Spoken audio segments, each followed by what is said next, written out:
Welcome to Mountain Strong.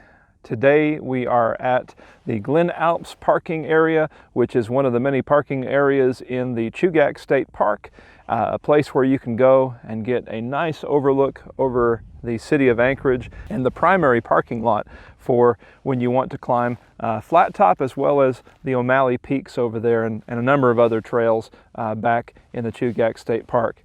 But right now we are having a look down, actually west, having a look at the city of Anchorage spread beneath us. The clouds have just come over, which means that the temperature has dropped considerably, at least in the way it feels. I don't know how that affects the temperature, but when the sun is shining, it feels really warm, and it actually gets to the point where you can take off the big gloves and maybe just wear liners, but when that cloud comes back over, you start getting cold again. Anyway, in today's video, we're going to be having a look at Psalm 28. Let's go ahead and read that together. To you, O Lord, I call. My rock, be not deaf to me, lest if you be silent to me, I become like those who go down to the pit.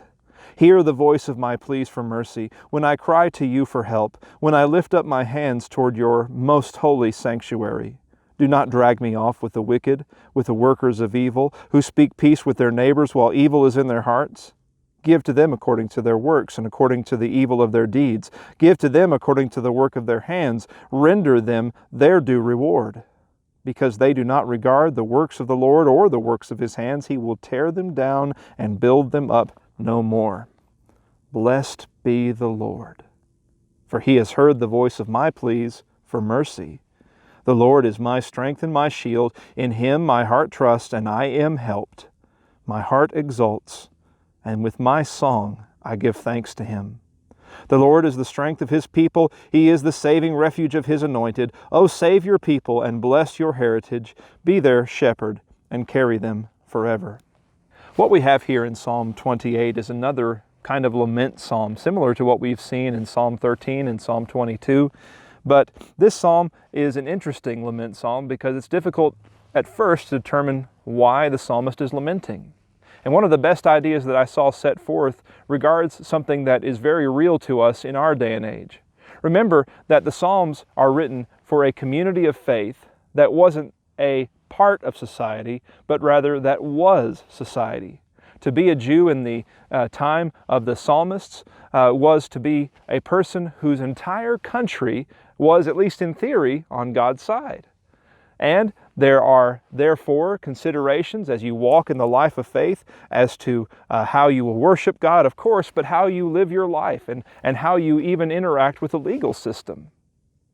What the psalmist seems to be afraid of in this psalm is exactly what we have reason to be afraid of in our country. Have you ever heard the terms aiding and abetting before? You see, if you are known to help or even sometimes to be in the presence of someone who is a criminal, you can actually be in trouble. I remember on one occasion when I was younger, I was actually doing some day labor, some construction work, and I was riding in a vehicle with one of my coworkers, in fact, 4 of my coworkers, and I became aware of the fact during that trip that one of my coworkers had some illegal drugs.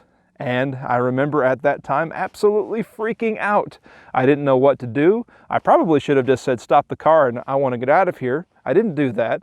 But what I did do was to pray to God to please help the police not to pull us over. Because if they pulled us over and drugs were in the car, then we would all be in trouble. And so the reality is, even when you are innocent in a given situation, you can actually be found guilty by those who you are lumped in with. And I think the psalmist is actually afraid of that very same thing. He's afraid of being dragged down with those who are wicked. He says in verse 3, don't drag me off with the wicked, with the workers of evil. And so he says in verse 1 and 2, hear me or I am as good as dead. He's afraid of being associated with those who are evil, with those who are being dragged down perhaps towards a death penalty. And he says, I don't want to be like them and I am not with them. It's a reasonable request. But what can we expect from our God as relates to that request? You know, sometimes, I don't think it happens as often as people think it does, but sometimes our legal system turns in really bad decisions, not in judging too leniently, that I think happens too often, but in actually causing the innocent to be counted as guilty. That happens in our legal system, but what happens with our God? Our God sees a difference between the guilty and the innocent. And I think the psalmist realizes that. He realizes that in verse number 5. He says, because they do not regard the works of the Lord or the work of His hands, He will tear them down and build them up no more. You see, when we reflect upon our God and we reflect upon the situation that we have with Him, we don't need to fear being lumped in with evildoers. God knows the difference, and there is a difference. And once again, when the psalmist truly reflects upon that, as happens in these Psalms of Lament, he prays, he cries out to God, he sees the solution through faith, and then even though the solution probably hasn't materialized, at least not in the writing of the psalm, he can see that solution so much that he is able to trust in it totally. In fact, he says in verse 6, He has heard the voice of my pleas.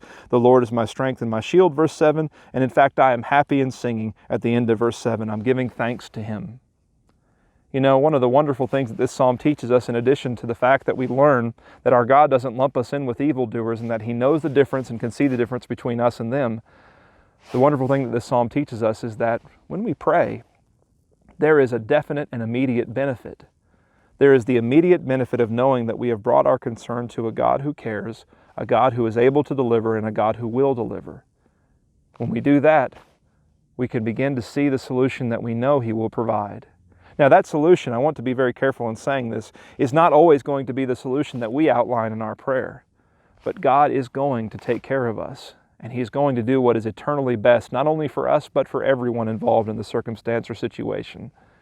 We can trust our God in that way. And so the encouragement of the psalmist at the end is this: the Lord is the strength of His people. That will always be true, and it is true today. So we say, along with the psalmist, "Oh, save your people and bless your heritage. Be their shepherd and carry them forever," knowing that God will do that. What a blessing it is to serve that God and to know we are cared for by Him. May God bless you today.